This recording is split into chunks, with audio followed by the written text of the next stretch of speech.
I am Chuck Betters, and you are listening to a Help and Hope podcast produced by Mark Inc. Ministries.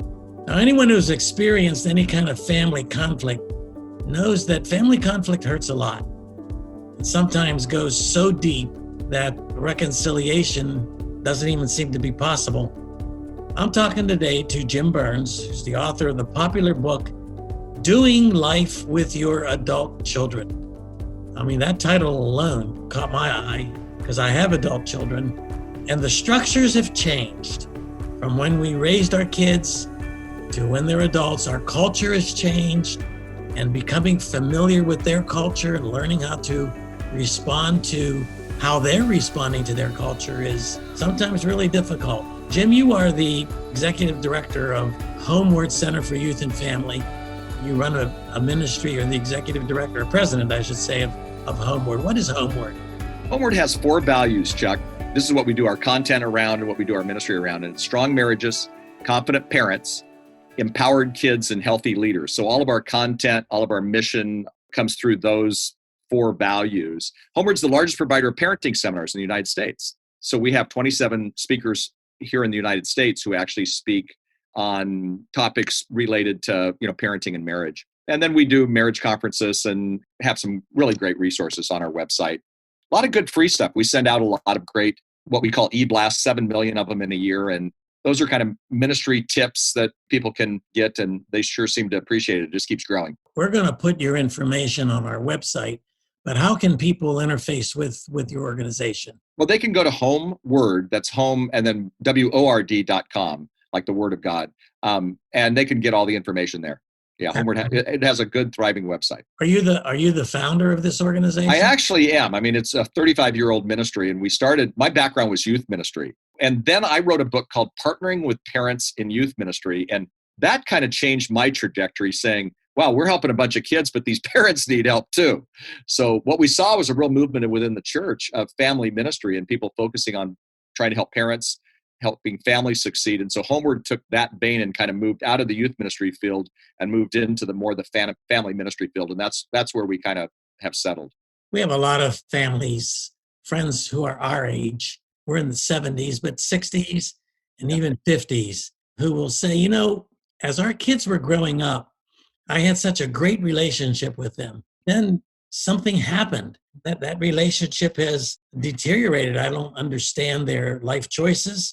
I don't know how to respond to them. I don't know how to disagree with them without it becoming some sort of a crisis.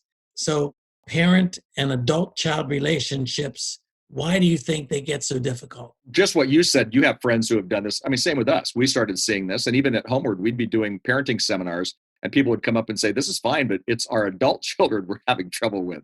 And, even personally, we have 3 daughters. I remember Kathy saying one time, my wife, wow, I didn't think it was going to be as complicated when they got older. I thought it was going to be easier.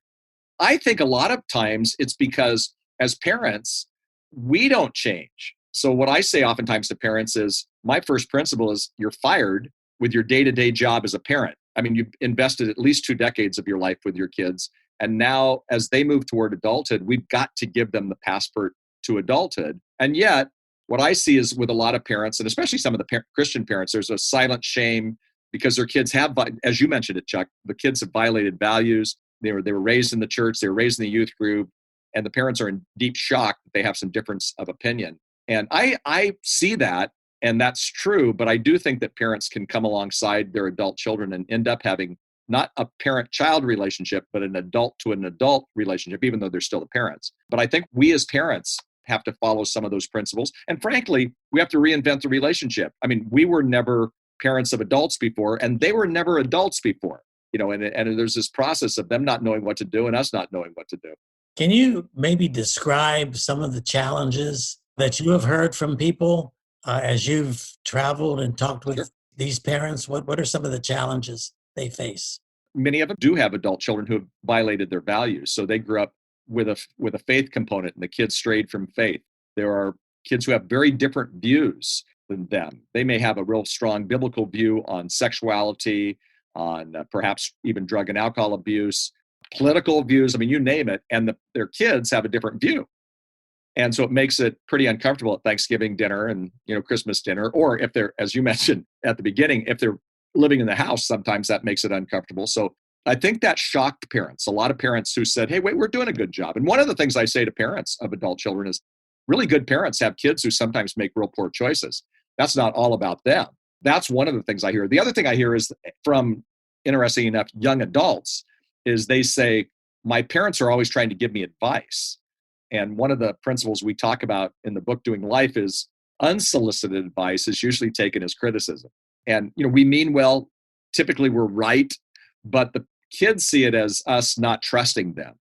And so part of it is, like I said before, handing them that passport to adulthood and actually treating them like an adult. Because really the bottom line, Chuck, is that we help them become responsible adults. And I would add, as a Christian who love God, that doesn't mean it's going to be easy. It doesn't mean it's going to be simple, but I think truly there are some principles that can help that relationship along the way. Maybe we can apply some of those principles to this scenario. Let me throw a scenario out at you. We have a friend who has 4 younger children, younger meaning 20s and younger, and they have a 30-year-old son who he can't hold a job. He lives with his parents. He keeps leaving and coming back, leaving and coming back. He's at the point right now where he actually said to his parents, when they laid down some rules, they said, here are the rules. You're going to live here. Here are the rules of living in this house. And I want to get this quote exactly right. It's the parents' job to take care of their children, no matter how old they are. How do you like that one? I would have laughed, to be honest, because I don't believe that. Because I think if the parents are continuing to take care of their children, now there's a part, care, help, come alongside, bless, all those are good. But if you're taking care of them, then there's a failure to launch. And truly, there becomes a time when what we've got to do is say, hey, we don't want to keep enabling you. A lot of parents continue to enable their kids, and they really don't help their kids, because then their kids are going to have that failure to launch. So as much as this wonderful 30-year-old, has an opinion, I think his opinion is wrong. And really the way you help someone like him, and again, if there's learning disabilities or if there's some kind of a mental illness or things like that, it doesn't sound like that's the case with this kid. I think, eventually you have to be able to say, look here, this is tough love. Tough love isn't being mean. Tough love is saying, hey, there's some consequences to your action. We're not going to keep taking care of you. That's hard on us parents, because it breaks our hearts, or we're afraid they're going to become homeless, or they're going to, do something crazy. But in reality, if we don't launch them and help them be launched by helping them become responsible, by making some of those choices, well, they've got a good life. We're taking care of them still. So I would tend to disagree with that fine 30-year-old. And I would say that the parents, as hard as it is, have to say, we see it a different way. Let's talk a little bit about the millennials, because that's really the age group that we're dealing with today. Can you outline maybe some tent poles on their philosophy right that we have to learn to adjust to? Well, we do have to learn to at least understand and be students of the culture. That's one of the principles, be a student of the culture of the millennials. You don't have to agree with the millennials, but we do have to understand where our kids are coming from. So for example, one of the distinctives of a millennial is that they're absolutely shaped by technology. So, I've got this little cell phone thing I'm showing you on video anyway. Well, that didn't happen until 2008. So a millennial grew up with the cell phone, where that wasn't the case for the parents. The parents learned to use technology. So they're shaped by technology. Millennials today shot by technology. Some millennials go to church all online, because that's what they do. 1 out of 6 people are going to get married, who got married last year in 2019, met online. So, the world has changed in terms of how we use technology. Well, with that, there's some negative sides to technology too. These millennials, it's the first generation where pretty much they all saw pornography. It doesn't mean that they're all addicted to porn, but they did see pornography. So their view of sexuality is different. Their parents still weren't the ones who taught them about healthy, positive sex education. So a lot of them learned it, from looking at porn. This is a generation that I call has the cringe factor. So in the 1970s, when I was growing up, 75% of the population, this isn't a Christian population, the population in America, said that they would not live with someone before or instead of marriage. Today, you've got over 75% say that they would live with someone before marriage. And a lot of those are some of the Christian kids. So again, that's the millennial mindset. So as parents, we don't have to agree with the mindset, but we do need to get behind that mindset. A big one, and this kind of refers to some of the things I just mentioned, is that for millennials, again, another distinctive is that they view tolerance as a sign of loving. So what we see is a lot of disagreements with the adult children, especially those emerging adults, with their parents because they think the parents are closed-minded because the parents are, forming they can still be loving, but they're not tolerant to some of the, the new ideas out there, whether it be sexuality or, some of the other ideas. And so as a parent, we have to understand that that's how they've been brought up. And frankly, that's something that as parents, we can still show love and care and kind of agree to disagree on some things.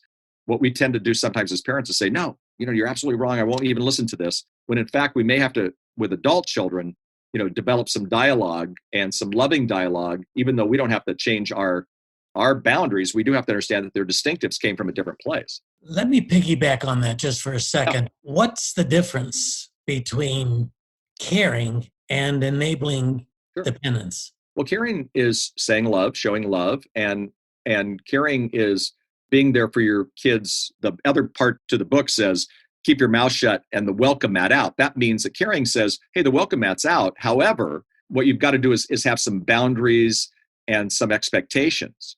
And so you can create healthy boundaries and still show care. But unfortunately, sometimes parents of adults will not have some of those healthy boundaries. So for example, the kid who comes back home, they should show responsibility in the home. So that means they should take care of some of it. It shouldn't be the parents doing it. I have a friend, I just was telling this story on Sunday. I was speaking in Houston, and I have a friend who told me about a couple, and then I ended up meeting with the couple. And the young man, his name's Sean, he went to college, did good in college, comes back, sleeps until 1. He's a vegan, so his mom cooks a vegan dinner and another dinner for the husband and the wife. I'm not sure that's what you do. And then he goes out and kind of parties all night, and then he comes back in, and they're saying, when they were with me, they're saying, he's using our credit card and all this. Then they say, Sean has a problem. He's sitting in the room with me, and he kind of has a smirk on his face. I said, I don't think Sean has a problem. He has a pretty good life. You're taking care of him. I mean, you're even cooking his vegan meals. I think you have the problem. Mm-hmm. Sean needs to become responsible. So what's the job of and the boundaries that help him become a responsible adult? And it's not going to be that you're going to take care of him and still keep making his bed as an adult. Sean went from having a smirk to like, hey, you're meddling in my life. But as a parent, and I think it's really hard to do as a parent, we want to help them become responsible. So that's caring. Caring sometimes says, I want the best for you, so I'm going to have to say no to that financial issue or whatever. That's still caring.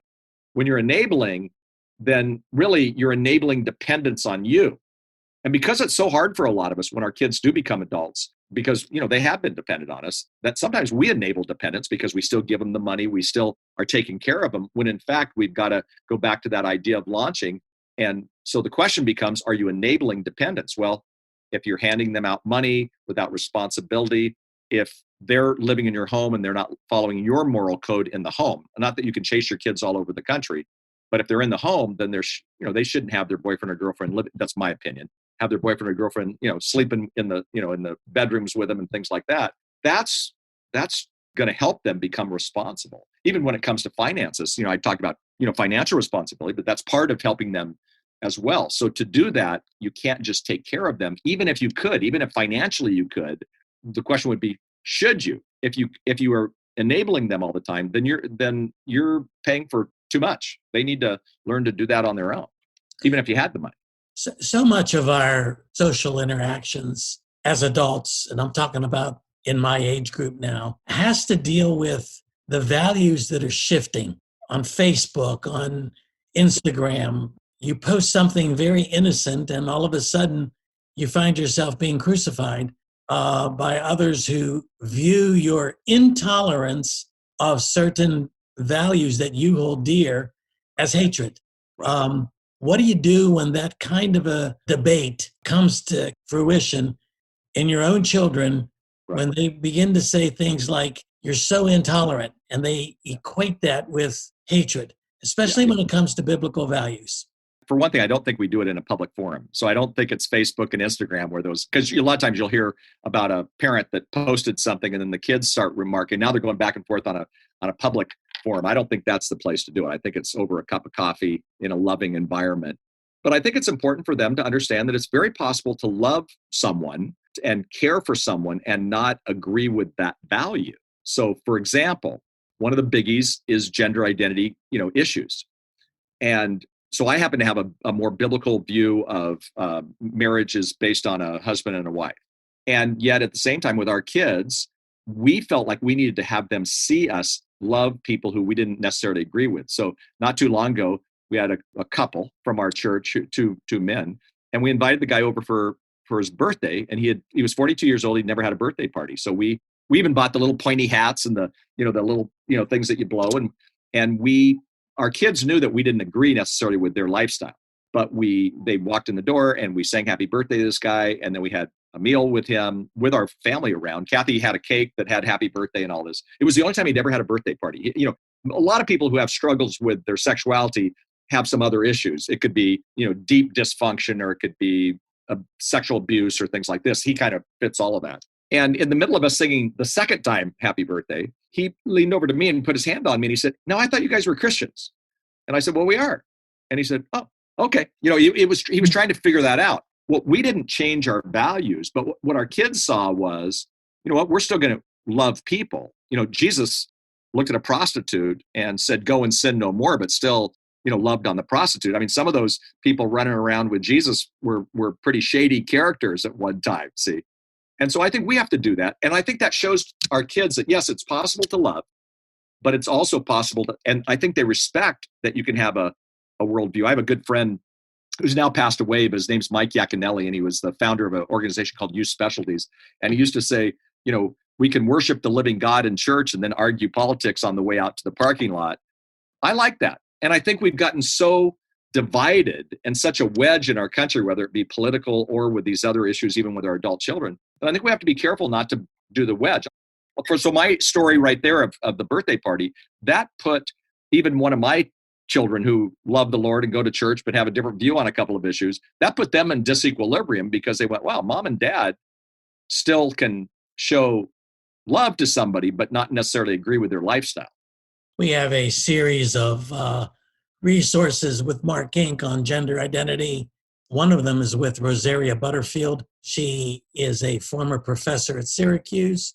She's written books on how she was heavily involved in the gay and lesbian ministries, call them ministries, at Syracuse, and how one pastor and his love for her as a person changed her life. She's now married to a PCA pastor with 5 children, I believe, and her story is quite a story on how to receive love from somebody who disagrees with your lifestyle. Well, I love that concept. And frankly, we're not going to change the world by being mean, but we also don't have to be so tolerant that we water down what we believe, but we can still be loving. It's the pastor is the perfect illustration for her. She probably experienced what we call gender identity confusion. So today, about 10% of the student population experiences gender identity confusion. It doesn't mean they're gay or lesbian. They may be even acting it out, but they don't really have that within them. They're just confused.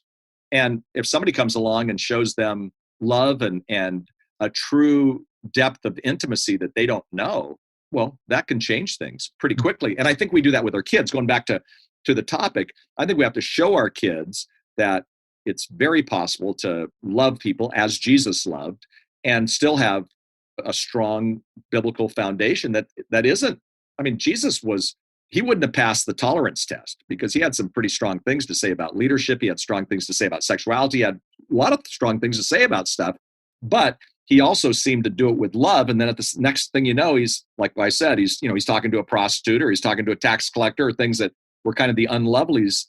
His illustrations this morning, I read with my grandson because we have our one of our daughters and son-in-law and the 2 kids, because of a housing situation, are living at our house. And today I read the story of the Good Samaritan to my 4-year-old. And I was explaining to him that Samaritans weren't accepted by the Jews. Now he's 4, so he didn't totally understand every part of that. But Jesus gave the illustration that it was the Samaritan who showed the love to the guy who was robbed, not the priest and the other. That's great. We have a situation that maybe you can apply some of the principles of your book to this one. There's a mid-20s boy living with his family. He announced to them that he is in a relationship with a 38-year-old man, a homosexual relationship. Long story short, this family has tried every which way they can to communicate their values to their son, and including showing love toward this 38-year-old man, inviting him to different functions, etc. Well, now their 25-year-old son, he's going to ask the 38-year-old to marry him, and he wants his family to come to the wedding, and he wants his parents to walk him down the aisle. Well, I think that's a tough issue, and that is an issue that I hear about more and more. Personally, I think that the family has done it right to show love. I mean, I said to a woman the other day when I was speaking on this subject, it was a daughter, but does your daughter know what you believe? Yes. Does your daughter know you love her? Yes. Okay, then make sure that the relationship isn't just a one topic situation. In this case, where I think that's really complicated, Chuck, is because I think there has to be a discernment on the parents, and I don't think that there's some parents would probably not go and some parents would go. I would tend, to be honest, to go. I'm not sure I would tend to walk them down the aisle. I might say, hey, you know what we believe and how we feel, and we love you so much, but we want to be there. And here's why I would say be there. And again, I think some people could not go, and that'd be all right too. But my guess is it'll crash. The average marriage is about 50% right now. Last year we had 2.1 million marriages in America, 900,000 divorces. So give or take, let's pretend that the marriage rate is 50%. What you see a lot of times in relationships, especially with somebody who's 38 years old and somebody who's 25 years old, even in a heterosexual relationship, it may not work. So if they don't go and if they shun their child, then when they crash, and there's a pretty good chance it's going to crash, they may not come for help. But if you were at least there, not being supportive of the union, but being, people who came alongside them, kind of showing them the power of being there, I think there's a very good possibility that they would, quite possibly, when it did crash. Now, I tell a story in the book, Doing Life with Your Adult Children, about a guy who actually is a pastor at a pretty major church here in Southern California. His daughter announced to him that same kind of thing, that she was going to marry a 42-year-old. And he said, what would you do? And I said, well, I don't know. I said, if it was my daughter, I'd probably go. For them, he was not asked to walk down the aisle, which is an easier thing. And I said the same thing, because, eventually I don't think this is going to work. 3 months. And she calls and she goes, I'm humbled, but this didn't work.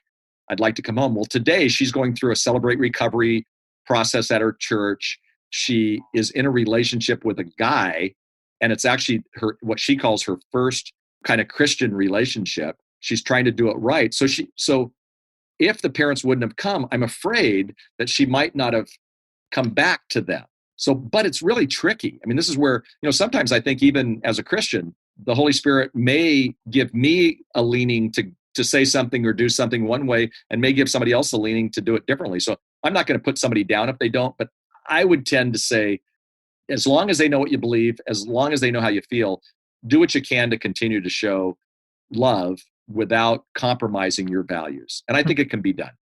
Very well put.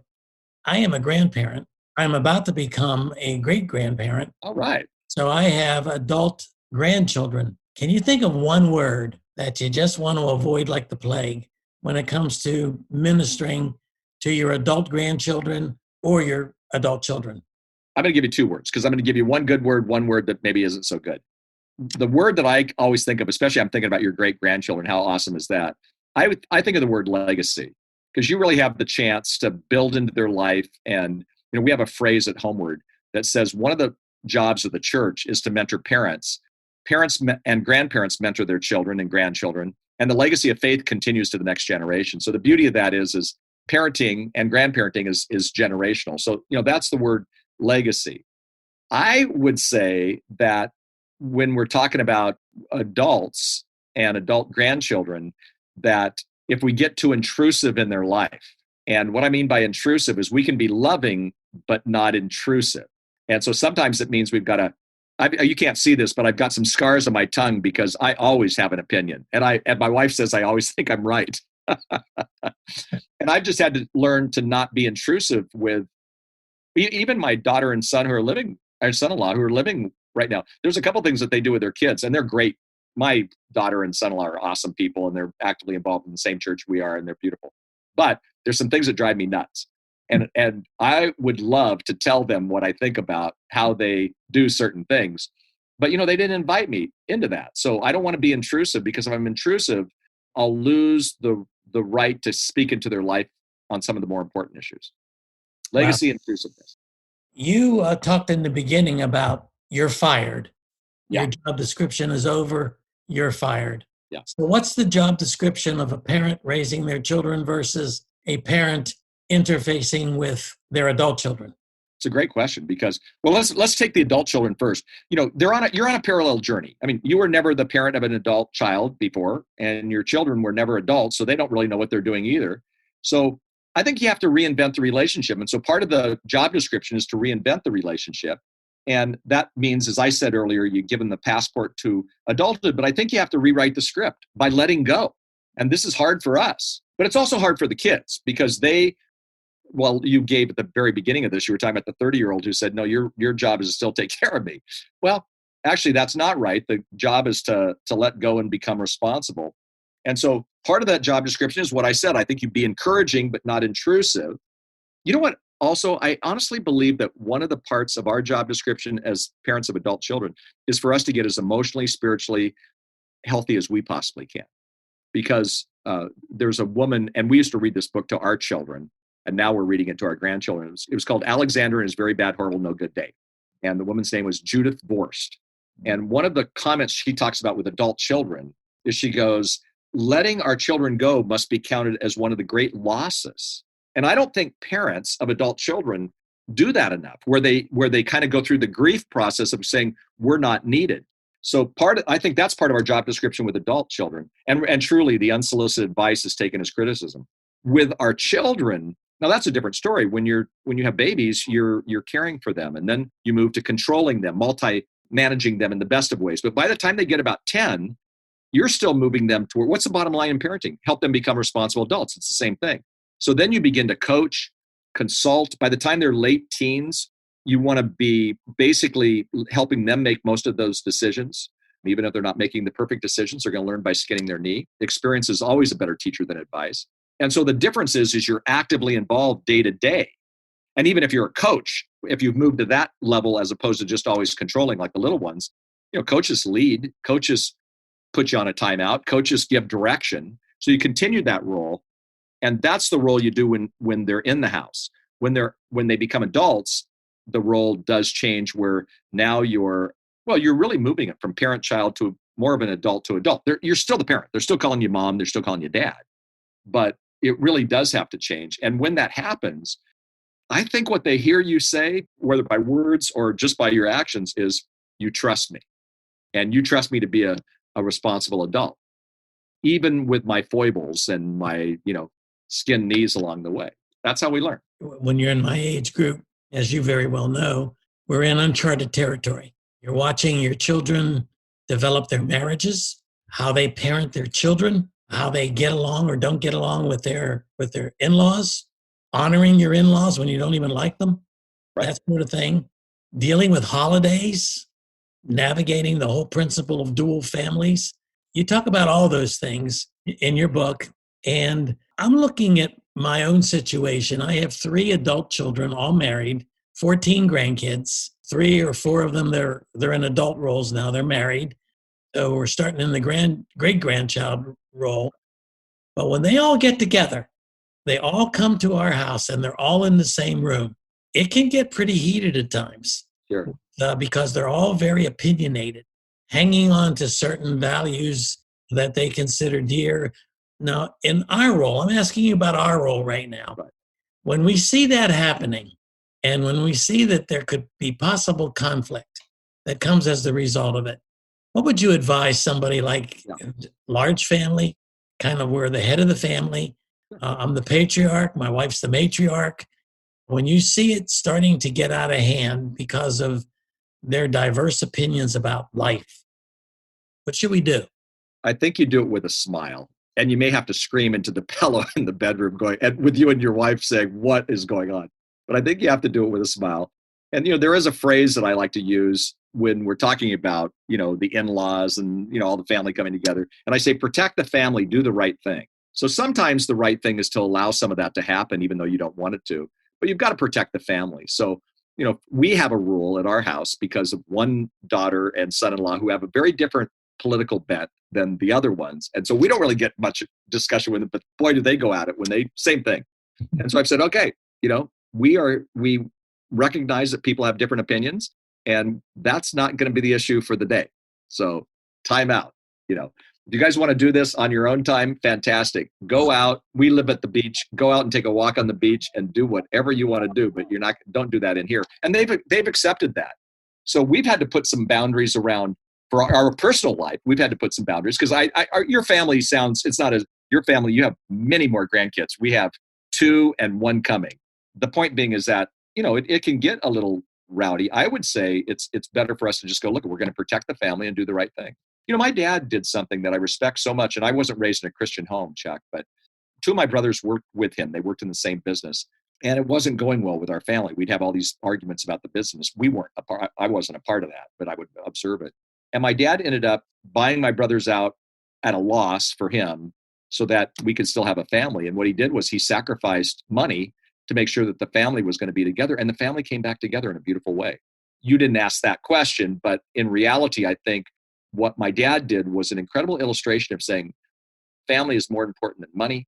It's more important than these other things. And I think it's important that when life, it's going to get heated. Every family has heated times.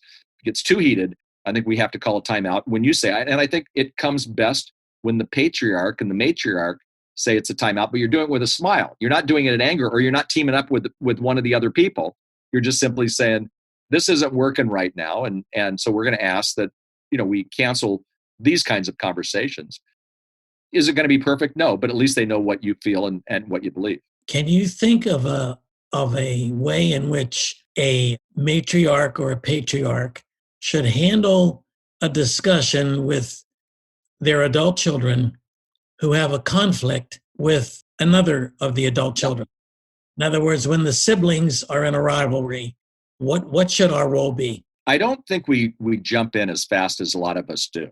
I honestly think they need to kind of work it out. Remember back when kids were a 5-year-old and a 7-year-old, and you said, you guys need to work this out. It was the beginning of teaching them how to do sibling rivalry in a positive way.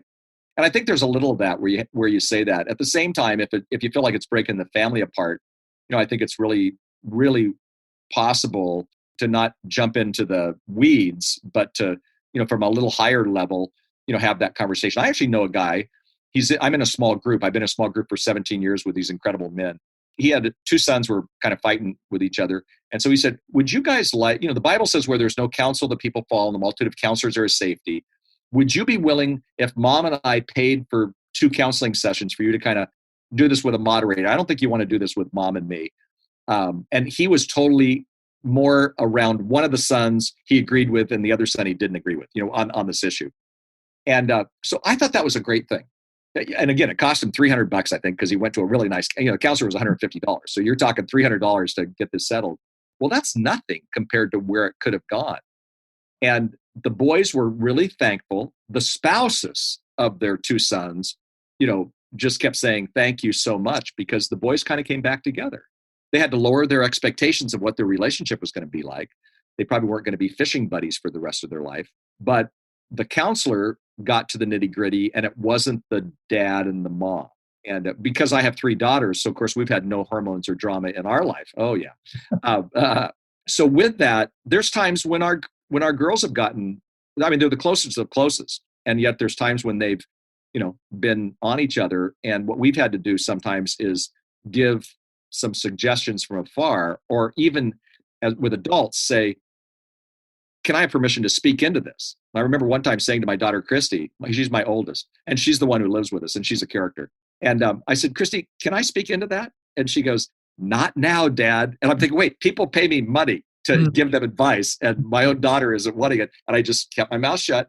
Well, she came back. It's kind of like that movie, The Field of Dreams. If you build the baseball diamond in the middle of Iowa cornfield, they'll come. So a little bit later, because I went, okay, I think I have a good idea. And I walked out without any tension. I just kind of smiled. And later she said, hey, I'd like to get your input now. It wasn't the perfect timing. And I went, how mature of that was her? I mean, she came back. I gave her my input and she said, you know what? I can see your input. And this was directly related to a situation she was having with one of her sisters. Other times, I wish it was simple and it's not, and it's confusing. And, I think one of the painful things in life for a lot of parents and grandparents is when they see that their own children are like not getting along like you would hope. You'd hoped it would be the Brady Bunch and they would all love each other and everything would be perfect.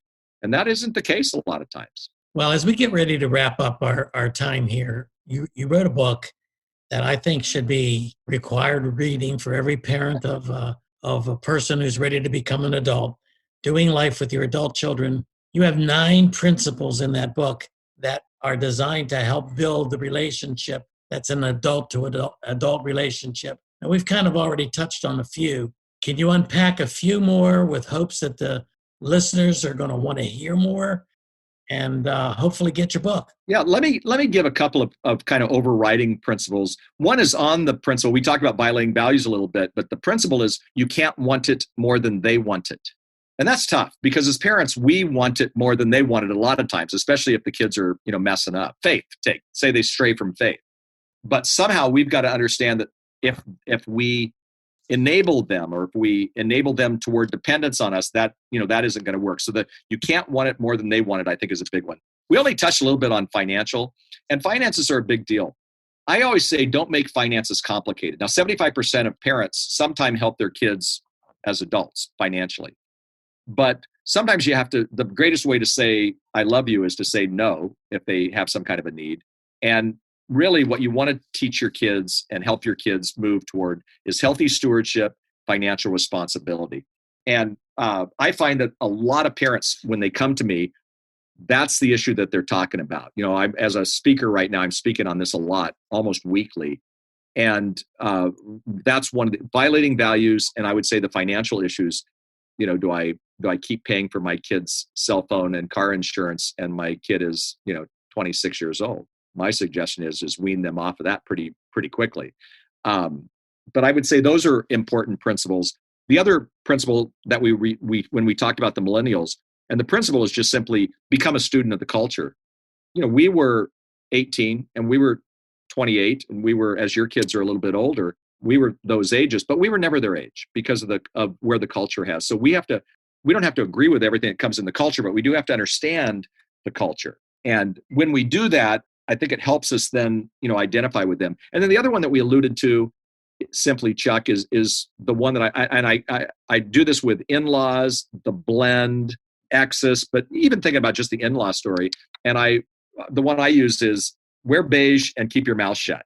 Where I got that from, because I have all girls, we've had 2 weddings. One of my daughters is actually a clinical psychologist who's single still, but and I think that's going to change here in a little bit.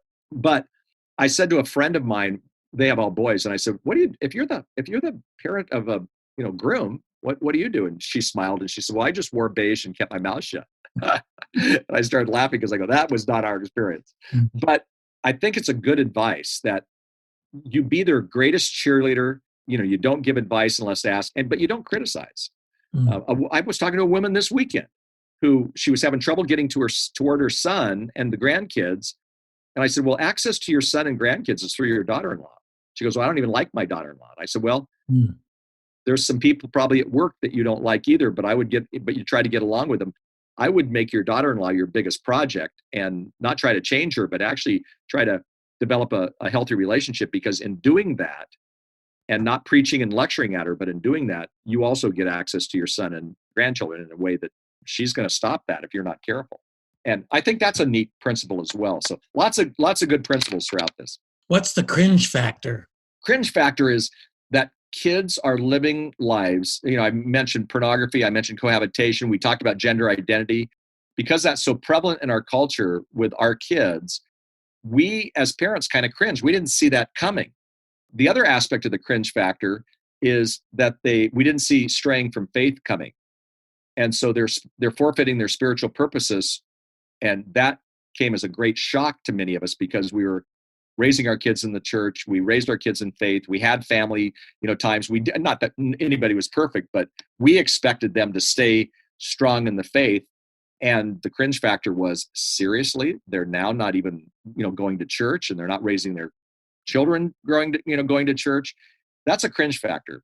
The cringe factor can be, it's not like we just accept the cringe factor, but we've got to be able to understand the cringe factor and actually have people around us. I call them replenishing relationships.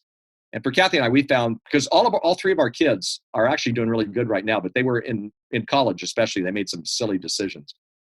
We found that by being open instead of being quiet about it, we could talk about some of the cringe factor issues with other people who maybe were a little bit older, a little bit wiser, and they helped us kind of walk through some of the cringe factor issues. And we could see it not just as that was their story for the rest of their life, but it was a moment in history that of their history that now caused them to have a bump and a bruise, but they're okay as time goes on.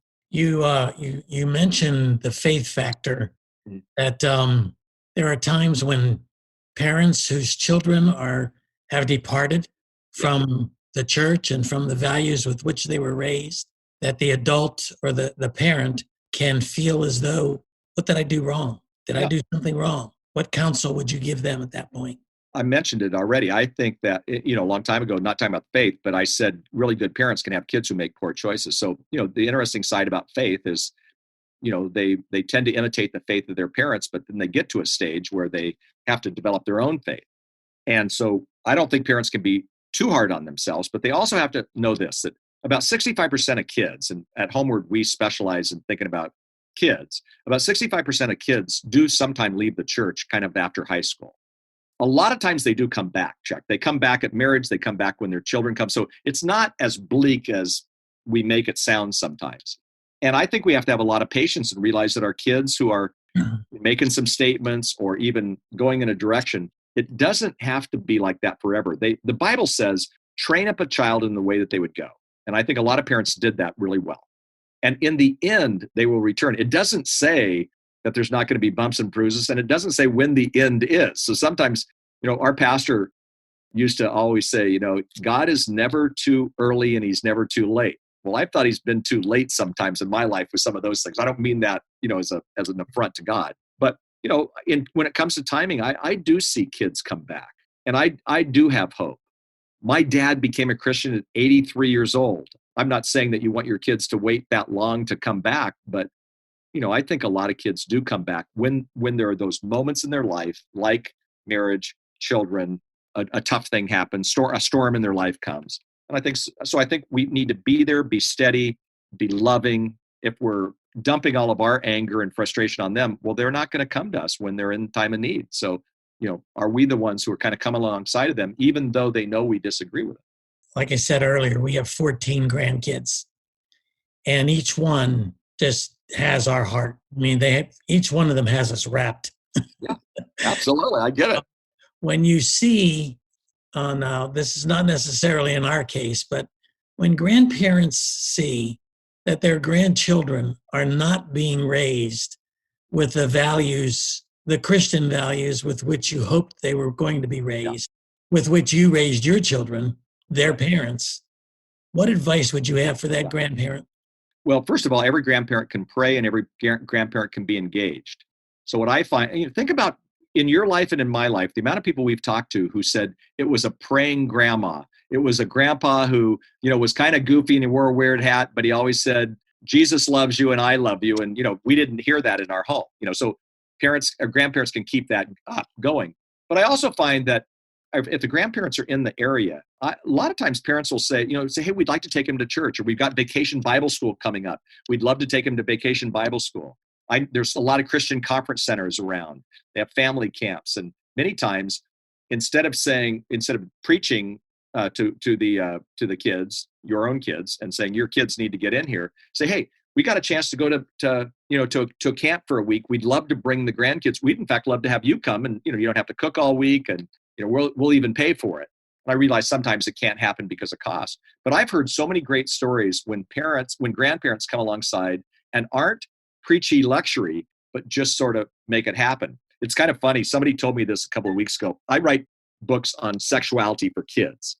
And so there's a couple of children's storybooks, God made your body. And it's like 3 to 5 year olds. And so God made your body, that kind of stuff. And then the next one is 6 to 9. And a grandparent said that they decided that their kids weren't talking to them about a God honoring way of doing sexuality. So they bought the book and they started reading this book. And the kids loved the book. And it has pictures of babies and all this stuff. And then the parents said, what was the deal? You never read that book to me. Well, how come you're doing it to our kids? And they said, well, we kind of skipped you. And they said, hey, thank you for doing that. Now, this was a parent who wasn't really doing the job with their kids on that aspect or on the faith aspect. So, grandparents can get away with a lot of stuff. I do realize, though, Chuck, that we have to be polite in the sense that if our kids are totally angry about it or totally against it, then I think it's a little harder. That's where prayer and breakthrough and periodically saying something with the kids, but I wouldn't go around the parents, and I wouldn't put the parents down. Jim, as we wrap this up, I want you to imagine that you're sitting across the table from a heartbroken parent who is estranged from his or her adult child. Speak to that person. What comfort would you give them? Well, first of all, I would give them comfort. I don't think I would give them as much advice as you and I are throwing out here, and I would just try to be loving and caring, because I know that there's maybe not a deeper heartbreak at all, Chuck, than something like that. But I would also try to give them hope, because, when somebody is estranged, there's reasons for that. And oftentimes, though, especially in a family, that can be rectified because there really is a deep love and there's a deep foundation. And I find that when the parent of the children, adult children even, when it's like that, when the parent says, take some of the hit, we swallow our pride and we say, hey, I'm sorry for, if this has been, whatever has been caused by me, or if you think it's been caused by me, I really am sorry. And I want to make this thing right. And if you don't want to talk for the rest of your life about that one issue that broke us apart, that's fine. But, I'm partly to blame too. And I really think that when we can humble ourselves, be ruthlessly honest about our own brokenness and share that with our children, a lot of times that's what happens. Now, again, I'm not saying that the parents 100% wrong. I'm just saying when you're pointing a finger at your kid, there's 3 fingers pointing back at you. So I think take care of what you can. And whenever you can say, that was all about me and that wasn't about you, or I can see your point. If I was in your shoes, I might feel the same way. Nevertheless, I have a different view, but I don't need to be right on this. I just want to have a relationship with you. That's when the relationship comes back. And that's hard to do because you got to swallow your pride, because you probably are right part of the way, but you just have to swallow your pride. I don't think you lie, but I do think you just take the form where you can apologize and do it. And then I see that a softening takes place. And when the softening takes place, then you just keep building on it until finally one day you find out, wow, I have a good relationship that was terrible just 2 years ago. Well, Jim, I want to thank you for taking the time to visit us. And if you're listening to this podcast, you've been listening by now to my conversation with Jim Burns. Now, Jim is the author of a book that I think all of you ought to get. It's called Doing Life with Your Adult Children. Maybe you ought to get it before your children become adults so that you can learn these principles he outlines in the book. We're going to include on the Mark Inc. website a link to Homeward, which is the organization that Jim runs, where you can find a whole slew of resources that have been developed by Jim Burns, designed to build strong families and marriages. Jim, I've really enjoyed hearing you take on how to do life with adult children.